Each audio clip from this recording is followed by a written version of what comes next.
தமிழக அரசு போக்குவரத்து கழகங்களில் நடப்பாண்டில் 4000 ஊழியர்கள் ஓய்வு பெற உள்ளதால் அரசு பேருந்துகள் சேவையில் பாதிப்பு ஏற்பட வாய்ப்பு உள்ளதாக தொழிற்சங்கங்கள் தெரிவித்துள்ளன. தமிழகத்தில் உள்ள 8 அரசு போக்குவரத்து கழகங்கள் மூலம் சுமார் 23,000க்கும் மேற்பட்ட பேருந்துகள் இயக்கப்படுகின்றன. அரசு போக்குவரத்து கழகங்களில் 1,43,000 ஊழியர்கள் பணிபுரிந்து வருகின்றனர்.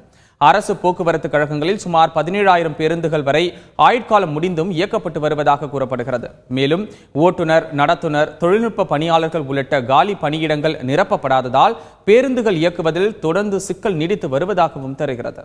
இந்நிலையில் அரசு போக்குவரத்து கழகங்கள் நடப்பாண்டில் 4000 ஊழியர்கள் ஓய்வு பெற உள்ளதால் அரசு பேருந்துகள் சேவையில் பாதிப்பு ஏற்பட வாய்ப்புள்ளது. கடந்த 17 மாதங்களாக அரசு போக்குவரத்து கழகங்களில் ஊழியர்கள் நியமனம் செய்யப்படவில்லை என்றும் போதிய ஊழியர்களை நியமனம் செய்ய போக்குவரத்து கழக நிர்வாகம் முன்வர வேண்டும் என்றும் தொழிற்சங்கத்தினர் கோரிக்கை விடுத்துள்ளனர். இப்போ அவங்க ரெக்ரூட்மெண்ட் ஆரம்பித்தாலும் அதற்கு பிறகு கால் லெட்டர் போயிட்டு இன்டர்வியூ நடத்தி அவர்களுக்கு பணி போட்டு 3 மாதம் ட்ரைனிங் எடுத்து பண்ணோம்னா இந்த ஆண்டு முழுக்க பேருந்துகளை ஓட்டுவதற்கு ஆள் இல்லை.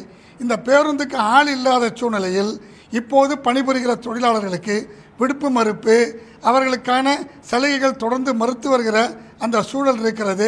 தொடர்ந்து பணியை விட்டு இறங்காமல் கண்டினியூ பண்ணி ஓட்டு என்கிற நிர்பந்தம், அதனால் மன உளைச்சல், பேருந்து விபத்து, சேதாரம் போன்றவை கூடிக்கொண்டே இருக்கும்.